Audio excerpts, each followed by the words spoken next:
Chaque jour, vous regardez le monde à travers des souvenirs, des mots, des jugements et des certitudes que vous avez accumulées au fil du temps.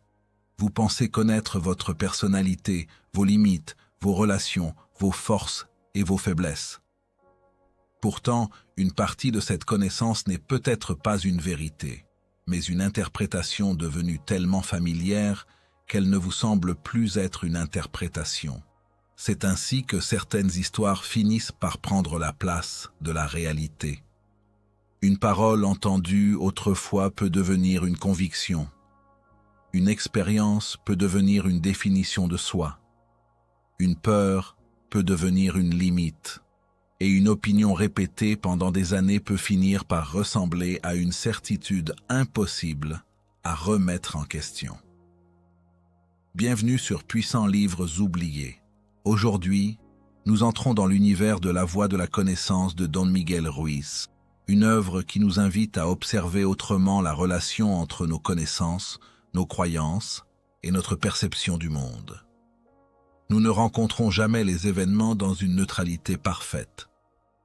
Entre ce qui se produit et ce que nous ressentons se trouve notre mémoire, notre langage, nos expériences, nos attentes et tout ce que nous avons appris à considérer comme vrai. Nous ne vivons donc pas seulement les événements, nous vivons également le sens que notre esprit leur attribue. Cette exploration nous conduira au cœur d'une question essentielle. Que devient notre existence lorsque nos interprétations cessent d'être examinées et commencent à décider silencieusement de ce que nous sommes, de ce que nous méritons et de ce que nous croyons possible? La mémoire ne conserve pas seulement le passé, elle participe à la fabrication du présent. La mémoire semble appartenir au passé. Elle rassemble ce que nous avons vécu, les paroles que nous avons entendues, les émotions que nous avons ressenties et les conclusions que nous avons progressivement tirées de notre existence. Pourtant, son influence ne s'arrête jamais au moment où un souvenir disparaît de notre attention. Elle continue d'agir dans le présent, souvent avec une discrétion telle que nous ne remarquons même plus sa présence. Chaque personne porte en elle une forme de bibliothèque intérieure. Cette bibliothèque n'est pas composée uniquement de souvenirs précis. Elle contient également des impressions, des associations, des attentes, des blessures, des convictions et des significations construites au fil du temps. Lorsque nous rencontrons une situation nouvelle, notre esprit ne la découvre donc jamais entièrement pour la première fois. Il la rapproche de ce qu'il connaît déjà. Il cherche des ressemblances, reconnaît des signes et tente de déterminer rapidement ce que cette nouvelle expérience signifie. Cette capacité est profondément humaine. Elle permet de donner une certaine continuité à notre existence. Sans mémoire, nous aurions beaucoup de difficultés à comprendre qui nous sommes, ce que nous avons appris et pourquoi certaines choses possèdent une importance particulière pour nous. La mémoire nous donne une histoire personnelle, mais cette histoire peut aussi devenir une manière silencieuse de filtrer le présent. Le problème commence lorsque ce filtre devient tellement familier que nous cessons de le voir. Nous pouvons alors croire que nous observons simplement la réalité, alors que nous observons également la signification que notre passé lui attribue. Une même situation peut être ressentie différemment selon ce que nous avons appris à y reconnaître. Ce n'est pas nécessairement l'événement qui change, c'est le regard intérieur qui l'accompagne. La mémoire ne se contente donc pas de conserver des informations, elle participe à la construction de nos attentes. Elle nous indique ce qui semble possible, dangereux, acceptable, désirable ou impossible. Elle influence notre manière de nous approcher des autres, notre confiance, notre prudence et parfois même notre capacité à envisager une autre direction. C'est ici que la réflexion de Don Miguel Ruiz devient particulièrement intéressante. Une connaissance répétée peut finir par ressembler à une vérité absolue. Une interprétation ancienne peut être intégrée à notre manière de penser jusqu'à devenir presque invisible.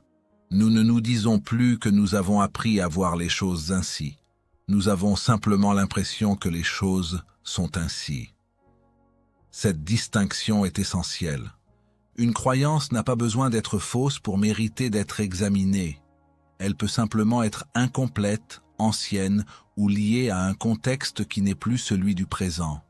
Pourtant, lorsque la mémoire lui donne suffisamment de force, elle peut continuer à orienter nos réactions longtemps après que les circonstances ont changé. Le présent possède alors une difficulté particulière. Il doit être vécu avec des informations qui viennent du passé, sans devenir prisonnier de ce passé. Nous avons besoin de notre mémoire pour nous orienter, mais nous avons également besoin d'une conscience suffisamment attentive pour reconnaître lorsque cette mémoire commence à décider à notre place. Être présent ne signifie pas effacer ce que nous avons vécu. Cela signifie pouvoir regarder ce qui se produit maintenant sans lui imposer immédiatement toute la signification accumulée auparavant. Cette attitude demande une forme de lucidité. Elle consiste à reconnaître la différence entre ce qui est réellement en train de se produire et ce que notre esprit suppose que cela signifie. La mémoire devient alors un instrument plutôt qu'un maître. Elle peut nous informer sans nous enfermer.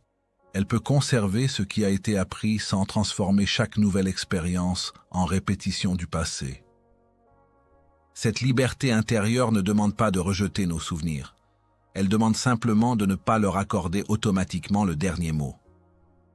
Une partie de notre souffrance vient parfois moins de ce que nous vivons que de la manière dont nous interprétons ce que nous vivons. Lorsque le passé devient la mesure permanente du présent, chaque expérience risque d'être comparée à une ancienne référence. Nous ne rencontrons plus seulement ce qui est. Nous rencontrons ce que notre mémoire nous dit que cela devrait être. Cette prise de conscience modifie profondément notre rapport à nous-mêmes. Notre personnalité n'est plus seulement une accumulation de tout ce qui nous est arrivé. Elle devient également notre capacité à observer ce que nous faisons de ce qui nous est arrivé. Le passé peut influencer notre regard sans nécessairement déterminer notre avenir. La véritable connaissance de soi commence peut-être lorsque nous devenons capables d'observer nos propres références d'intérieur. Qu'est-ce que je crois reconnaître immédiatement? Qu'est-ce que j'attends avant même que les choses se produisent? Quelles conclusions anciennes continuent d'organiser mes réactions actuelles?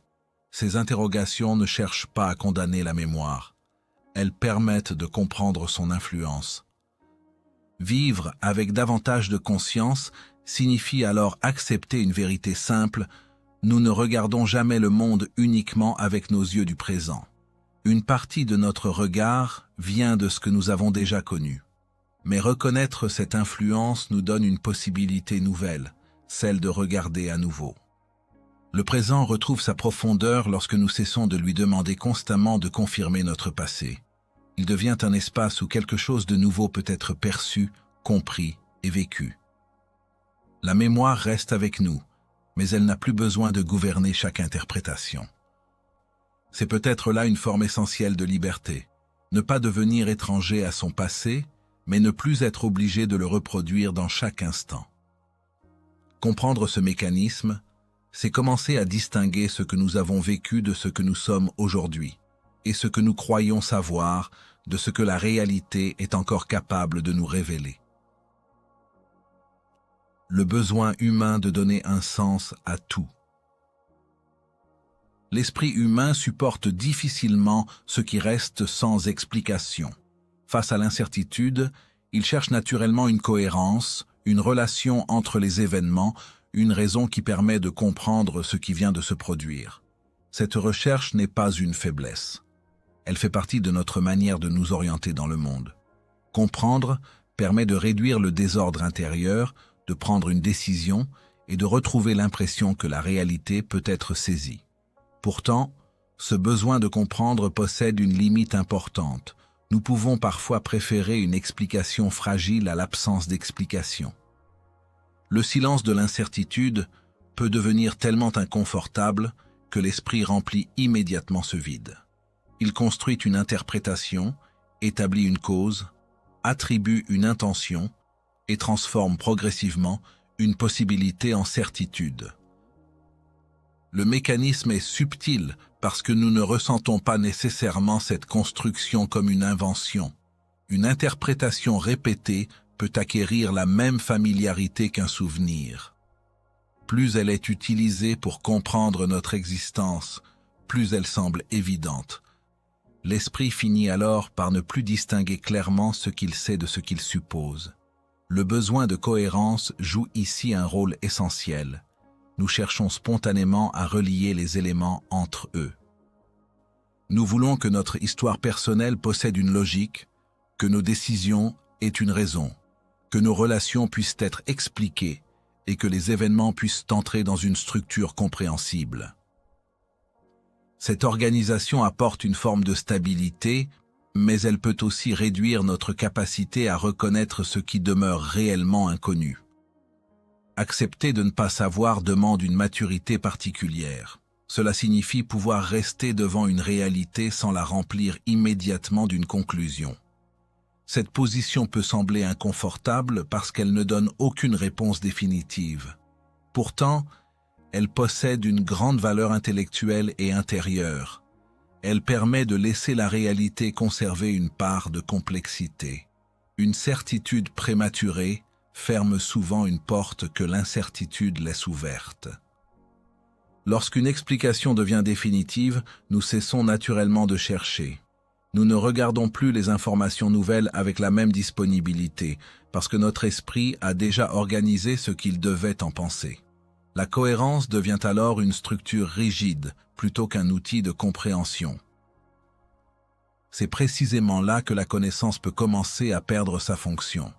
Connaître ne devrait pas uniquement consister à accumuler des réponses. Cela devrait également permettre de reconnaître les limites de ce que nous savons. Une conscience véritablement attentive possède la capacité de dire « cette interprétation me paraît plausible », mais elle n'est pas nécessairement la réalité entière.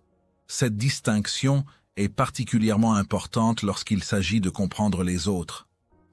Nous avons tendance à attribuer rapidement des intentions, des motivations et des significations aux comportements que nous observons. Une fois cette interprétation installée, nous regardons souvent la personne à travers elle. Ce n'est plus seulement ce qu'elle fait que nous percevons, mais ce que nous avons décidé que son comportement signifie. Le même phénomène peut apparaître dans notre rapport à nous-mêmes. Nous cherchons des explications à nos réactions, à nos choix, à nos difficultés et à nos contradictions. Cette recherche peut être constructive lorsqu'elle ouvre une compréhension plus fine. Elle devient limitante lorsqu'elle transforme une hypothèse en identité définitive.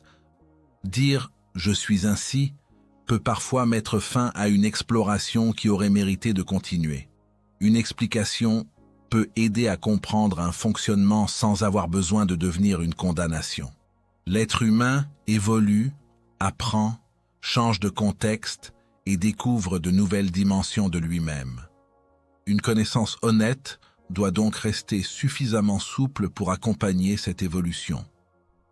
Le besoin de donner un sens à tout révèle aussi quelque chose de plus profond, notre difficulté à accepter que certaines réalités ne correspondent pas immédiatement à nos attentes. Nous cherchons une logique parce que nous désirons une forme de maîtrise. Comprendre nous donne parfois le sentiment de pouvoir prévoir, contrôler ou éviter ce qui nous échappe. Mais la vie contient nécessairement une part que notre intelligence ne peut pas organiser entièrement. Reconnaître cette limite ne signifie pas abandonner la réflexion. Cela signifie simplement ne pas confondre compréhension et contrôle. Nous pouvons chercher à comprendre sans exiger que toute chose devienne immédiatement claire. Cette attitude transforme progressivement notre relation avec la connaissance. Au lieu de chercher constamment à remplir les espaces vides, nous pouvons apprendre à les observer. Au lieu de considérer l'incertitude comme une menace, nous pouvons la reconnaître comme une limite naturelle de notre perception. Cette position demande de l'humilité, mais elle offre également davantage de liberté. La véritable lucidité ne consiste donc pas à posséder une explication pour chaque événement. Elle consiste à savoir quand une explication est suffisamment fondée, quand elle reste hypothétique et quand il est simplement plus honnête de reconnaître que nous ne savons pas encore. Dans cette perspective, le besoin de cohérence cesse d'être un obstacle lorsqu'il reste accompagné par le doute. Nous pouvons organiser notre compréhension sans enfermer la réalité dans nos catégories. Nous pouvons donner du sens à notre existence sans prétendre que le sens que nous lui donnons constitue toute la vérité. Peut-être que la maturité intellectuelle commence précisément à cet endroit, lorsque nous n'avons plus besoin de transformer immédiatement l'inconnu en certitude.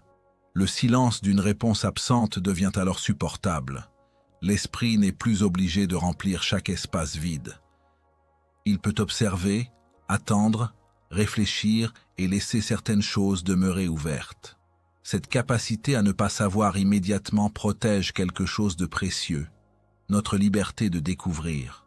Tant que nous ne considérons pas notre première interprétation comme définitive, le réel peut encore nous surprendre.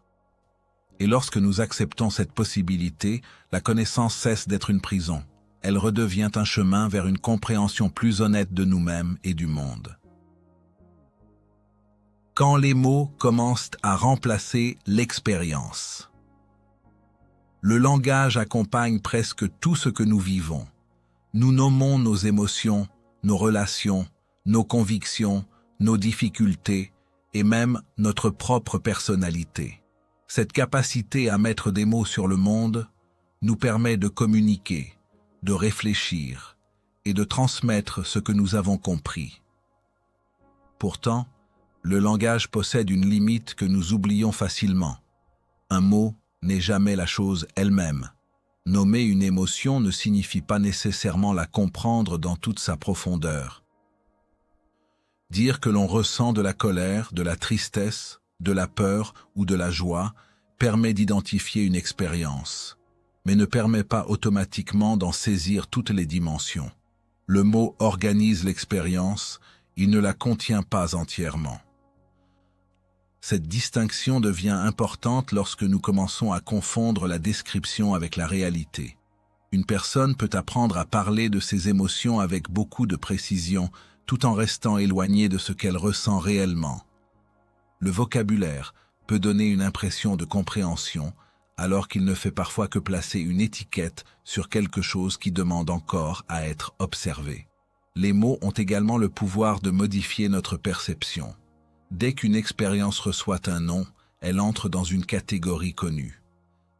Cette catégorie possède déjà des associations, des souvenirs et des significations. Nous ne regardons alors plus seulement ce qui se présente à nous.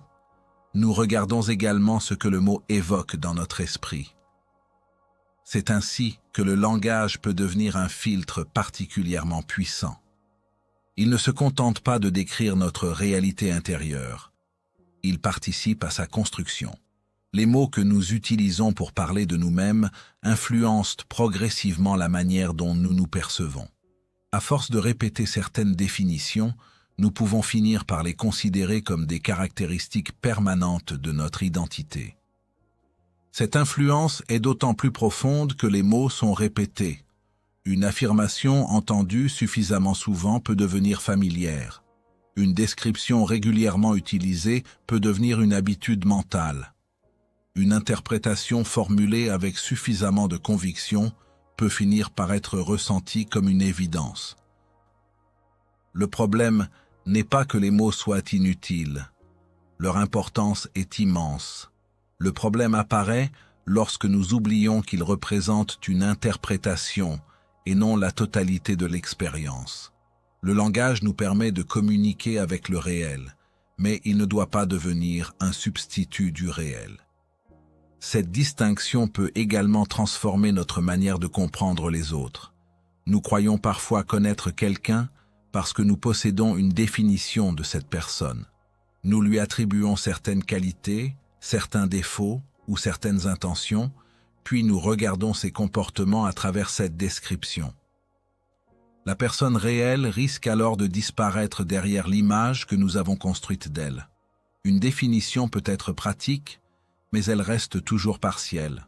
Aucun mot ne peut contenir entièrement une conscience humaine. Aucun qualificatif ne peut résumer toutes les contradictions, les évolutions et les nuances d'une personne. Lorsque nous transformons une description en vérité définitive, nous cessons de laisser à l'autre la possibilité d'être différent de l'image que nous avons créée. Le même phénomène peut se produire avec nos propres difficultés. Nous pouvons donner un nom à ce que nous ressentons et croire que nous avons ainsi trouvé une réponse. Pourtant, identifier un mécanisme n'est pas nécessairement le transformer. Comprendre intellectuellement une réaction ne signifie pas toujours être capable de l'observer lorsqu'elle apparaît réellement. Une connaissance uniquement verbale peut donc devenir une forme particulière de distance. Nous savons expliquer, mais nous ne regardons plus directement. Nous savons définir, mais nous n'écoutons plus. Nous savons décrire, mais nous ne prenons plus le temps de rencontrer l'expérience dans sa complexité. La véritable compréhension demande parfois de revenir en dessous des mots, non pas pour rejeter le langage, mais pour retrouver ce qu'il cherche à désigner. Derrière une émotion nommée, il y a une expérience. Derrière une conviction, il y a une manière particulière de percevoir.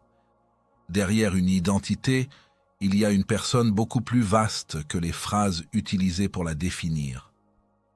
Cette approche rejoint profondément la réflexion de Don Miguel Ruiz sur la connaissance. Une partie de ce que nous appelons notre réalité est constituée de paroles que nous avons apprises, répétées et intégrées. Certaines nous ont aidés à nous orienter. D'autres ont progressivement limité notre perception. La difficulté consiste à reconnaître la différence. Les mots peuvent transmettre une vérité, mais ils peuvent aussi transmettre une interprétation. Ils peuvent éclairer une expérience ou la recouvrir. Ils peuvent ouvrir une réflexion ou fermer une possibilité. Tout dépend de la relation que nous entretenons avec eux. Devenir plus conscient ne signifie donc pas nécessairement trouver de meilleurs mots pour tout expliquer. Cela peut également signifier savoir quand les mots ne suffisent plus. Il y a une différence entre parler d'une expérience et être réellement présent à cette expérience. Cette différence mérite d'être observée avec honnêteté. Lorsque nous cessons de prendre nos définitions pour des réalités absolues, quelque chose devient plus souple. Nous pouvons réexaminer nos certitudes sans avoir immédiatement besoin de les défendre. Nous pouvons regarder une émotion sans la transformer en identité. Nous pouvons écouter une personne sans la réduire à une description. Nous pouvons même regarder notre propre histoire sans considérer chaque phrase qui la compose comme une vérité définitive. Le langage retrouve alors sa juste place. Il devient un instrument de compréhension plutôt qu'une frontière autour de la réalité. Les mots continuent d'être nécessaires, mais ils ne prétendent plus tout contenir. Peut-être que comprendre véritablement commence lorsque nous savons faire cette distinction. Ce que nous pouvons nommer mérite d'être écouté, mais ce que nous pouvons nommer ne constitue jamais à lui seul toute l'expérience. Derrière chaque mot demeure une réalité plus vaste, plus mouvante et plus difficile à enfermer. C'est précisément cette distance entre le mot et ce qu'il désigne qui nous rappelle que connaître ne consiste pas seulement à définir, mais aussi à regarder, ressentir, observer et rester suffisamment libre pour découvrir que notre première interprétation n'était peut-être pas la dernière. L'identité, la grande histoire que l'on raconte sur soi. L'identité donne à l'être humain une impression de continuité. Elle permet de répondre à une question fondamentale. Qui suis-je? Pourtant, cette réponse n'est jamais aussi simple qu'elle en a l'air.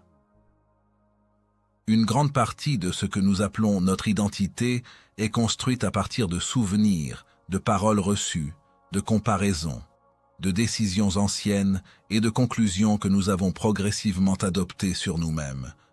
À force de répétition, certaines descriptions deviennent tellement familières qu'elles cessent de nous apparaître comme des descriptions.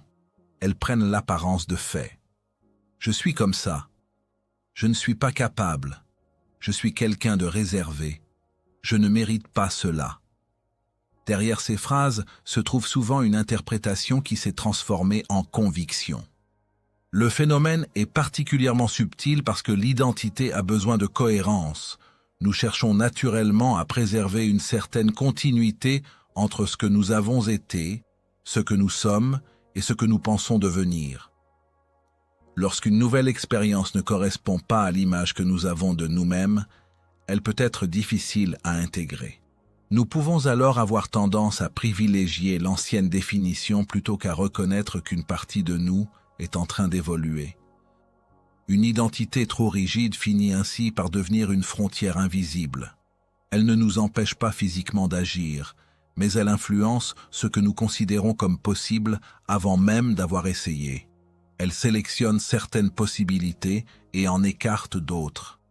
Elle peut déterminer les décisions que nous osons prendre, les relations que nous acceptons et les ambitions que nous considérons comme raisonnables. Le problème n'est donc pas d'avoir une identité. Nous avons besoin de repères pour nous orienter. La difficulté apparaît lorsque nous confondons nos repères avec une définition définitive de notre être. Une personne n'est pas uniquement la somme de ses souvenirs, de ses qualités reconnues ou de ses limites actuelles. Elle possède également une capacité de transformation qui ne peut pas être entièrement contenue dans une description. Cette distinction permet de regarder autrement certaines affirmations que nous formulons sur nous-mêmes. Dire « je ne suis pas capable » ne décrit pas nécessairement une réalité permanente. Cela peut simplement décrire l'état actuel d'une compétence, d'une confiance ou d'une expérience. Dire « cela ne me ressemble pas » peut parfois signifier que quelque chose ne correspond pas encore à l'image que nous avons construite de nous-mêmes. L'identité fonctionne souvent comme une histoire que nous racontons avec suffisamment de constance pour finir par y croire complètement. Chaque souvenir compatible avec cette histoire semble la confirmer, tandis que les éléments qui la contredisent peuvent être minimisés ou oubliés. Notre perception devient alors sélective, non pas parce que nous cherchons volontairement à nous tromper, mais parce que notre esprit recherche naturellement une certaine cohérence. C'est ici que la réflexion de Don Miguel Ruiz prend une dimension particulièrement intéressante. La connaissance que nous avons de nous-mêmes n'est pas nécessairement constituée uniquement de vérités observées directement. Elle contient également des paroles que nous avons intégrées, des jugements que nous avons acceptés et des conclusions qui ont été répétées jusqu'à devenir familières. Se libérer d'une définition limitante ne signifie donc pas inventer une nouvelle personnalité. Cela signifie apprendre à distinguer ce que nous sommes réellement de ce que nous avons appris à penser de nous-mêmes. Cette distinction demande de l'observation parce qu'il est difficile de remettre en question une histoire qui nous accompagne depuis longtemps. Une personne peut changer sans immédiatement reconnaître qu'elle a changé. L'ancienne représentation d'elle-même peut continuer à fonctionner alors que sa réalité intérieure s'est déjà transformée. C'est pourquoi certaines limites semblent parfois plus solides qu'elles ne le sont réellement. Elles sont entretenues par la répétition d'une ancienne conclusion. La véritable liberté ne consiste pas à se répéter constamment que tout est possible. Elle consiste plutôt à ne plus décider trop rapidement de ce qui est impossible. Elle permet de laisser une partie de l'avenir ouverte sans obliger chaque nouvelle expérience à entrer dans une définition ancienne. Cette liberté demande également de renoncer à une certaine forme de confort. Une identité stable rassure parce qu'elle réduit l'incertitude. Savoir exactement qui l'on pense être donne l'impression de mieux comprendre sa place dans le monde. Mais une identité entièrement figée peut aussi empêcher la découverte. Elle transforme le passé en règle et le présent en simple confirmation. Se connaître véritablement pourrait alors signifier quelque chose de différent. Non pas accumuler toujours davantage de définitions sur soi, mais devenir suffisamment attentif pour observer celles qui nous enferment. La connaissance de soi ne devrait pas uniquement produire une description. Elle devrait également permettre de reconnaître ce qui, en nous, reste vivant, changeant et impossible à résumer. Lorsque nous cessons de prendre notre histoire personnelle pour une identité définitive, notre relation avec nous-mêmes devient plus souple. Nous pouvons reconnaître nos forces sans en faire une obligation permanente. Nous pouvons reconnaître nos faiblesses sans les transformer en condamnation. Nous pouvons accepter notre passé sans lui demander de déterminer tout notre avenir. L'identité retrouve alors une fonction plus saine. Elle devient un repère, pas une prison. Elle nous aide à comprendre notre parcours sans prétendre en connaître la totalité. Car l'être humain ne se résume jamais entièrement à l'histoire qu'il raconte sur lui-même. Il existe toujours une différence entre le récit que nous avons construit et la personne qui continue silencieusement à évoluer derrière ce récit.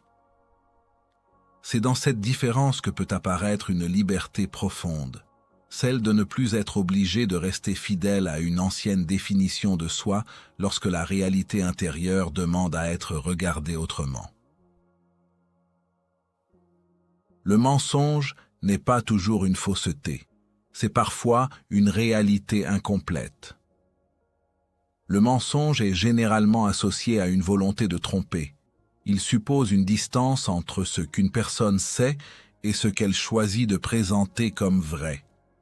Pourtant, une autre forme d'inexactitude mérite une attention particulière, celle qui ne repose sur aucune intention de tromper.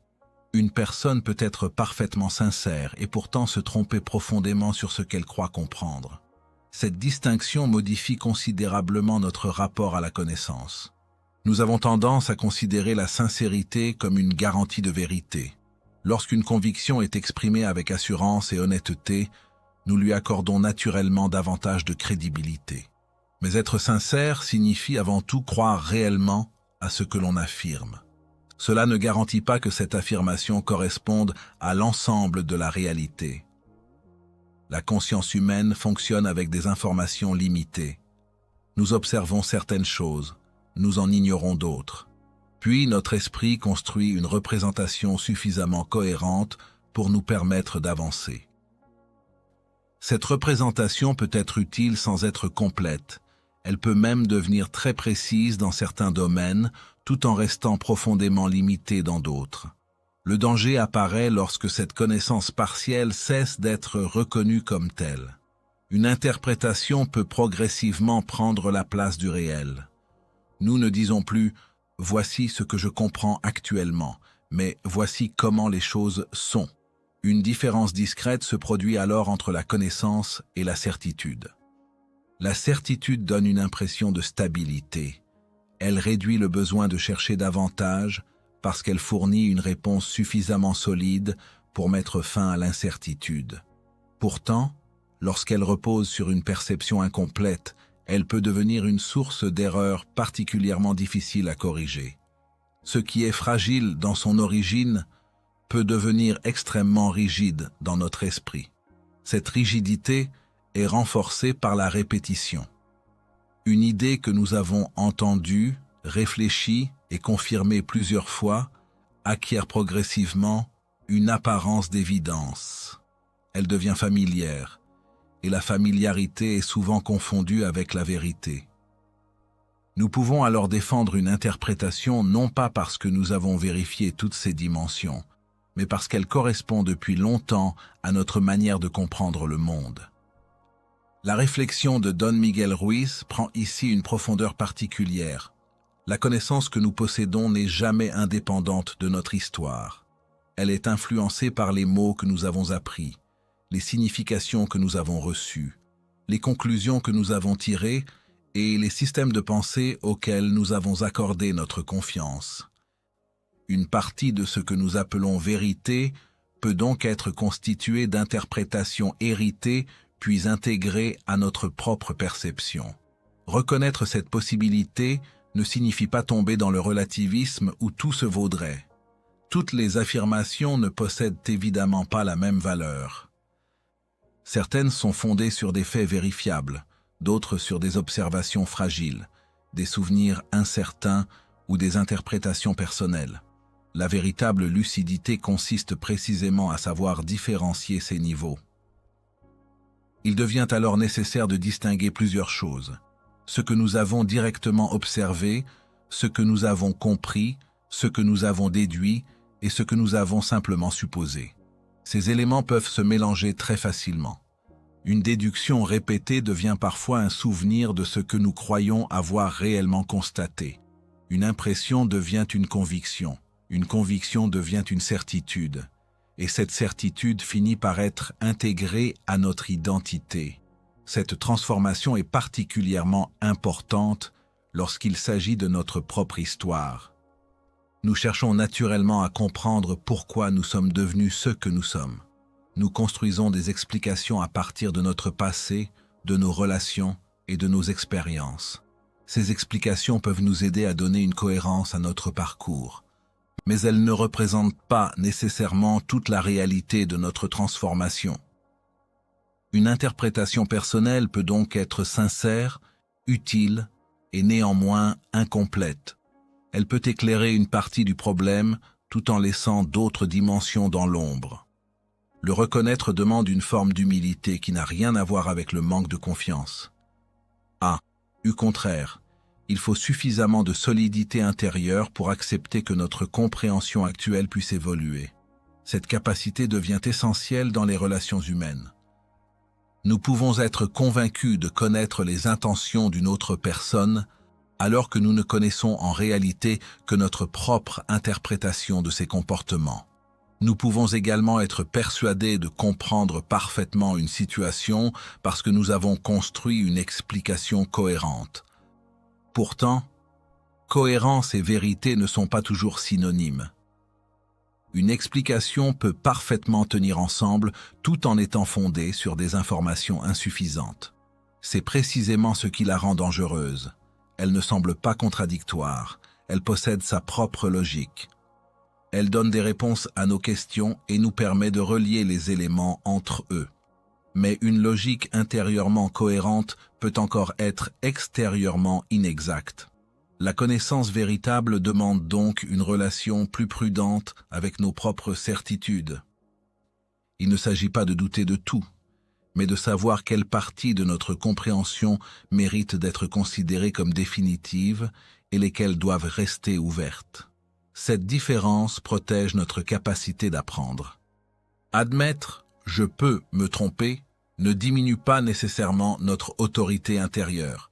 Cela peut, au contraire, la rendre plus mature.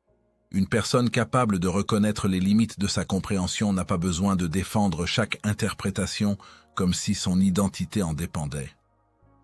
Elle peut modifier son point de vue lorsque de nouvelles informations apparaissent.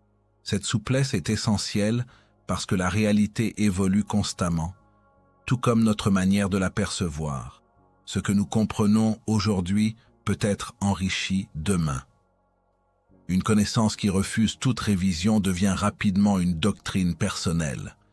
Une connaissance qui accepte d'être examinée reste vivante. La question n'est donc pas seulement de savoir si nous disons vrai ou faux. Elle consiste aussi à nous demander quelle partie de la réalité nous sommes capables de voir depuis notre position actuelle. Toute perception possède un point de vue. Toute mémoire possède des limites. Toute interprétation sélectionne certains éléments et en laisse d'autres de côté. Comprendre cela permet de développer une forme de vigilance intérieure. Nous pouvons écouter nos certitudes sans leur obéir immédiatement. Nous pouvons reconnaître une conviction forte sans la transformer automatiquement en vérité universelle. Nous pouvons conserver ce qui nous semble juste tout en laissant suffisamment d'espace pour que notre compréhension puisse encore évoluer. La véritable honnêteté intellectuelle ne consiste donc pas uniquement à ne pas mentir aux autres. Elle consiste également à ne pas transformer nos propres interprétations en vérité absolue simplement parce que nous les croyons sincèrement. Une conscience plus libre commence lorsque nous acceptons cette distinction. Être convaincu n'est pas la même chose que savoir, être sincère n'est pas la même chose qu'avoir entièrement raison, et comprendre une partie du réel ne signifie jamais posséder le réel dans sa totalité. Cette reconnaissance ne nous éloigne pas de la vérité, elle nous rend simplement plus honnêtes dans la manière dont nous la cherchons. Pourquoi l'esprit défend ses certitudes comme il défend son identité? Changer d'opinion peut sembler être un simple exercice intellectuel. Une information nouvelle apparaît, une ancienne conclusion est remise en question, puis une nouvelle compréhension devrait logiquement prendre sa place. Pourtant, dans la réalité intérieure de l'être humain, les choses sont rarement aussi simples. Certaines convictions résistent avec une force qui dépasse largement les arguments qui les soutiennent. Cette résistance s'explique en partie par le fait qu'une croyance n'est pas toujours une simple idée. Elle peut être liée à une manière de se définir, à une vision du monde, à une appartenance ou à une certaine conception de ce qui est juste et acceptable. Lorsqu'une conviction devient profondément intégrée à notre identité, la remettre en question peut produire une impression beaucoup plus personnelle qu'une simple correction intellectuelle. L'esprit cherche naturellement une certaine cohérence. Nous voulons que nos pensées, nos valeurs, nos souvenirs et nos décisions puissent tenir ensemble. Lorsqu'une nouvelle information vient créer une contradiction importante, elle ne remet donc pas seulement en cause une conclusion isolée. Elle peut provoquer une tension dans l'ensemble de la représentation que nous avons construite. Cette tension explique pourquoi nous pouvons parfois chercher davantage à protéger une conviction qu'à examiner honnêtement les informations qui la concernent. L'objectif n'est plus nécessairement de comprendre, mais de préserver une stabilité intérieure. La croyance devient alors une forme de point d'appui psychologique. Plus une idée est associée à notre identité, plus sa remise en question peut être ressentie comme une menace. Nous ne défendons alors pas uniquement une proposition intellectuelle. Nous défendons indirectement l'image que nous avons de nous-mêmes. Reconnaître que nous nous sommes trompés peut être vécu comme une perte de cohérence, surtout lorsque cette conviction a influencé de nombreuses décisions. Cette dynamique peut également être renforcée par le besoin d'appartenance. Certaines croyances sont liées à des groupes, à des valeurs communes ou à une culture particulière. Elles deviennent alors des signes de reconnaissance. Les remettre en question peut donner l'impression de s'éloigner de ceux auxquels nous nous sentons liés. La conviction acquiert ainsi une dimension affective. Elle n'est plus seulement quelque chose que nous pensons, elle devient quelque chose auquel nous sommes attachés. Cette différence est essentielle pour comprendre pourquoi les arguments rationnels ne suffisent pas toujours à modifier une opinion profondément enracinée. Une information peut être parfaitement logique et pourtant ne produire aucun changement. Ce n'est pas nécessairement parce que l'intelligence est incapable de la comprendre. Le problème peut se situer ailleurs. Accepter cette information demanderait de réorganiser une partie importante de la représentation intérieure. C'est également pour cette raison que nous pouvons sélectionner inconsciemment les informations qui confirment ce que nous croyons déjà. Ce qui correspond à notre vision est facilement intégré. Ce qui la contredit demande davantage d'efforts. Lorsque cette tendance devient forte, la connaissance cesse progressivement d'être une recherche ouverte et devient un mécanisme de confirmation. La réflexion de Don Miguel Ruiz permet d'aller plus loin en observant la manière dont les connaissances acquises deviennent parfois des structures invisibles. Nous apprenons des mots, des valeurs, des jugements et des interprétations. Avec le temps, nous pouvons oublier que nous les avons appris. Ils semblent alors provenir directement de nous. Cette confusion entre ce que nous sommes et ce que nous avons appris constitue un point essentiel. Une conviction peut être profondément ancrée sans être nécessairement une expression complète de notre conscience. Elle peut être le résultat d'une longue accumulation de messages, d'interprétations et de répétitions. Cela ne signifie pas que toutes nos convictions sont fausses ou qu'il faudrait se méfier de tout ce que nous croyons. Une vie consciente a besoin de principes, de connaissances et de repères. Le véritable enjeu consiste plutôt à conserver la capacité de les examiner. Une conviction saine peut supporter l'examen. Elle peut être questionnée sans que toute notre identité s'effondre. Une certitude devenue rigide, en revanche, peut exiger d'être protégée en permanence parce qu'elle est devenue inséparable de l'image que nous avons de nous-mêmes. Cette distinction permet de comprendre pourquoi certaines discussions deviennent rapidement émotionnelles. Lorsque deux personnes défendent des positions liées à leur identité, elles ne défendent plus seulement des idées différentes. Elles peuvent avoir le sentiment que leur dignité, leur appartenance ou leur conception d'elles-mêmes est également concernée. Dans ces conditions, écouter devient difficile. Écouter véritablement signifie laisser une possibilité d'influence à ce qui vient de l'extérieur. Or, cette possibilité peut être ressentie comme une vulnérabilité lorsqu'une personne considère sa conviction comme une partie essentielle d'elle-même. Une conscience plus libre demande donc une séparation délicate entre ce que je pense et ce que je suis. Cette séparation ne diminue pas la valeur de nos pensées. Elle leur donne simplement une place plus juste. Une idée peut être importante sans devenir notre identité entière. Lorsque nous cessons de nous confondre totalement avec nos convictions, nous pouvons les observer avec davantage de recul. Nous pouvons reconnaître leur origine, leur utilité, leurs limites et leur évolution possible. Nous pouvons également accepter qu'une modification de notre compréhension ne constitue pas nécessairement une trahison de nous-mêmes. Changer d'avis devient alors moins menaçant. Il ne s'agit plus de détruire une identité pour en construire immédiatement une autre. Il s'agit de permettre à notre compréhension de devenir plus précise.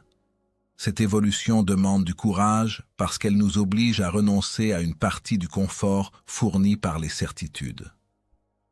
La maturité intellectuelle ne consiste pas à ne jamais changer d'opinion.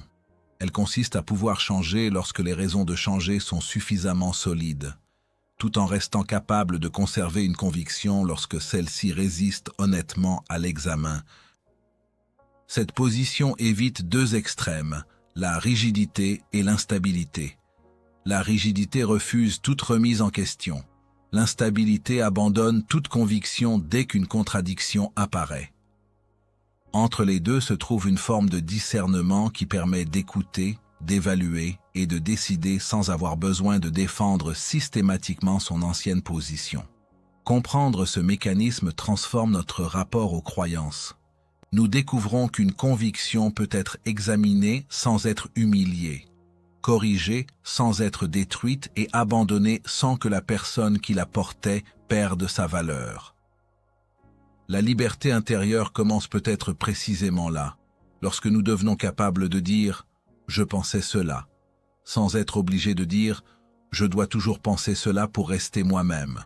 Une identité véritablement consciente n'a pas besoin de transformer chaque croyance en frontière. Elle peut évoluer, apprendre et se corriger sans disparaître. Car lorsque l'être humain comprend qu'il est plus vaste que ses opinions, ses connaissances et ses certitudes, la remise en question cesse progressivement d'être une menace. Elle devient une possibilité de croissance. La connaissance peut devenir une forme de bruit. Accumuler des informations donne facilement l'impression de progresser. Nous apprenons des concepts, nous retenons des définitions, nous comparons des idées et nous développons des opinions. Pourtant, la quantité de connaissances présentes dans l'esprit ne constitue pas nécessairement une mesure de la conscience. Un esprit peut être extrêmement rempli et rester pourtant incapable de regarder clairement ce qui se passe réellement. La connaissance possède une fonction essentielle. Elle permet de comprendre, de transmettre, de prévoir et de donner une structure à notre expérience. Sans elle, une grande partie de ce que nous savons du monde serait inaccessible. Mais lorsqu'elle devient une accumulation permanente, elle peut produire un phénomène paradoxal. Nous possédons tellement de réponses que nous ne prenons plus le temps d'observer la réalité qui se trouve devant nous. L'information appartient d'abord au domaine de ce que nous avons appris. Elle peut être mémorisée, répétée et transmise. La compréhension demande davantage. Elle implique de relier les informations, d'en saisir les conséquences et de pouvoir les replacer dans un contexte. La conscience, elle, ajoute une autre dimension.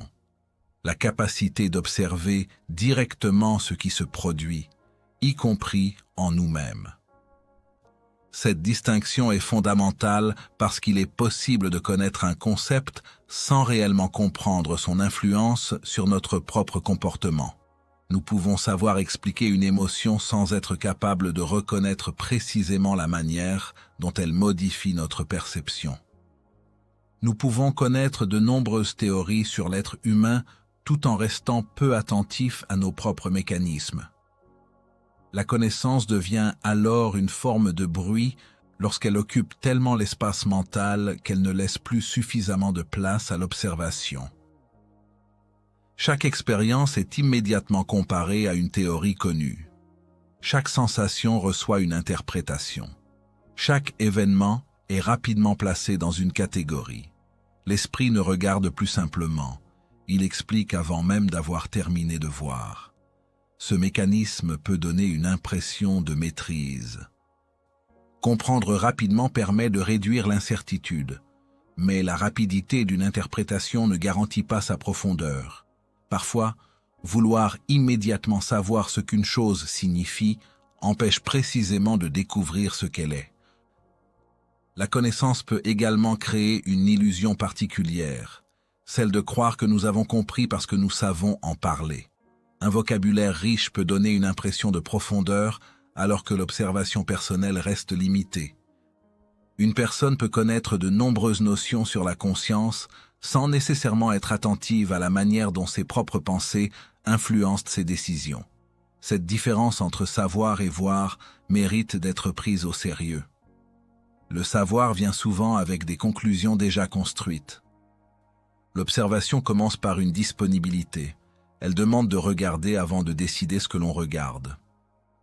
C'est ici que l'œuvre de Don Miguel Ruiz peut être abordée sous un angle particulièrement intéressant. Une grande partie de notre monde intérieur est constituée de connaissances que nous avons reçues et intégrées. Nous avons appris des mots, des règles, des jugements et des interprétations.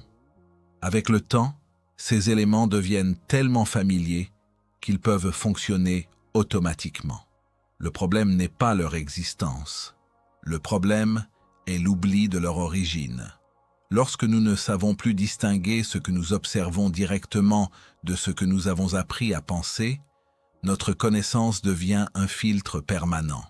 Ce filtre peut même influencer notre manière d'écouter. Nous pouvons entendre quelqu'un tout en préparant déjà mentalement notre réponse. Nous pouvons lire une idée tout en la comparant immédiatement à ce que nous savons déjà. Nous pouvons observer une situation tout en cherchant les éléments qui confirmeront notre interprétation. Dans ces conditions, l'esprit est actif, mais la conscience n'est pas nécessairement plus présente. L'activité mentale peut être considérable alors que l'attention réelle est faible. C'est pourquoi le silence intérieur ne signifie pas l'absence de pensée. Il signifie plutôt la capacité à ne pas être entièrement dominé par chaque pensée qui apparaît. Une conscience plus claire peut accueillir les connaissances sans leur permettre de déterminer automatiquement ce qui doit être perçu. Il devient alors possible de faire une différence entre l'information que nous possédons et l'attention que nous accordons au présent. Une personne peut avoir beaucoup appris et rester capable de dire « je vais regarder avant de conclure ». Cette phrase simple représente une forme importante de liberté intellectuelle.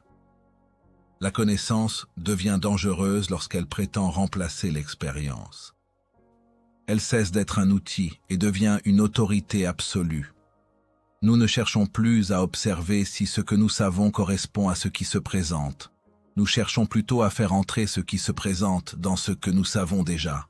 Une compréhension véritablement vivante fonctionne différemment. Elle accepte que les connaissances soient des instruments susceptibles d'être révisés. Elle ne demande pas à l'esprit de renoncer à ses acquis, mais de rester suffisamment souple pour reconnaître les limites de ses acquis. Cette souplesse est particulièrement importante dans la connaissance de soi. Les définitions personnelles peuvent devenir extrêmement nombreuses. Personnalité, caractère, habitude, blessure, qualité, défaut, croyance. Toutes ces catégories peuvent être utiles, mais elles ne doivent pas devenir une description définitive de l'être humain. plus nous nous définissons, plus nous risquons de regarder notre comportement à travers ces définitions. Nous pouvons finir par chercher la confirmation de ce que nous avons déjà décidé être. La connaissance de soi devient alors paradoxalement une manière de ne plus se découvrir. Se connaître demande donc parfois moins d'accumulation et davantage d'attention. Il ne s'agit pas de rejeter les connaissances psychologiques ou philosophiques, mais de les utiliser avec discernement. Une information peut orienter l'observation sans remplacer l'observation. Cette différence permet également de comprendre pourquoi certaines réponses ne produisent aucun véritable changement. Comprendre intellectuellement une idée peut être relativement facile. L'intégrer dans notre manière de percevoir et d'agir demande une transformation beaucoup plus profonde. La conscience n'est pas simplement ce que nous savons sur nous-mêmes. Elle se manifeste également dans notre capacité à remarquer ce qui se passe pendant que cela se produit. Elle demande une présence qui ne dépend pas uniquement des concepts déjà disponibles. Lorsque cette présence augmente, la connaissance retrouve une fonction plus juste. Elle cesse d'être un bruit permanent et devient une ressource. Elle peut éclairer sans imposer, orienter sans enfermer et expliquer sans remplacer ce qui doit encore être directement observé. Le véritable enjeu n'est donc pas de savoir combien nous connaissons, mais de savoir ce que nous faisons de ce que nous connaissons. L'information peut remplir l'esprit, la compréhension peut l'organiser, mais seule une attention consciente permet de rencontrer réellement l'expérience. Peut-être que la maturité intellectuelle commence lorsque nous n'avons plus besoin de transformer chaque instant en démonstration de ce que nous savons. Nous pouvons connaître beaucoup et rester disponibles. Nous pouvons avoir des convictions et continuer à observer. Nous pouvons posséder des réponses sans avoir peur de reconnaître qu'une nouvelle question vient de modifier notre regard. À ce moment-là, la connaissance cesse d'être un mur entre nous et le réel. Elle redevient ce qu'elle aurait toujours dû être, un outil au service d'une conscience capable de regarder plus loin que ses propres certitudes. Ce qui reste lorsque nous n'avons plus besoin d'avoir raison.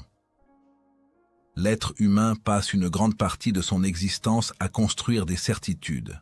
Il cherche à comprendre ce qu'il vit, à définir ce qu'il pense, à expliquer ses choix et à donner une cohérence à son parcours. Cette recherche est profondément humaine. Elle permet de s'orienter, de prendre des décisions et de donner une certaine continuité à l'existence. Mais une difficulté apparaît lorsque ces constructions deviennent tellement importantes qu'il devient impossible de les regarder sans chercher immédiatement à les défendre. Avoir raison peut alors dépasser la simple question de la vérité. Cela peut devenir une manière de protéger son identité. Une opinion, une conviction ou une interprétation peut être tellement associée à l'image que nous avons de nous-mêmes que toute remise en question semble menacer quelque chose de beaucoup plus profond. Nous ne défendons plus seulement une idée, nous défendons la personne que nous croyons être. Cette confusion entre connaissance et identité limite considérablement notre liberté intérieure. Lorsque ce que nous savons devient une partie essentielle de notre définition personnelle, apprendre quelque chose de nouveau peut devenir difficile. Une information contradictoire n'est plus simplement examinée. Elle est évaluée selon sa capacité à préserver ou à déstabiliser notre représentation du monde. La véritable transformation commence peut-être lorsque nous pouvons observer nos propres histoires sans être obligés de leur rester fidèles. Une histoire personnelle peut avoir été utile sans être définitive. Une croyance peut avoir donné du sens à une période de notre existence sans devoir gouverner toutes les périodes qui suivront. Une interprétation peut avoir été sincère sans être complète. Cette position demande une forme particulière de courage. Il est relativement facile de défendre ce que nous connaissons déjà. Il est beaucoup plus difficile de rester suffisamment ouvert pour reconnaître que notre compréhension possède des limites. Pourtant, reconnaître une limite n'est pas nécessairement reconnaître une faiblesse.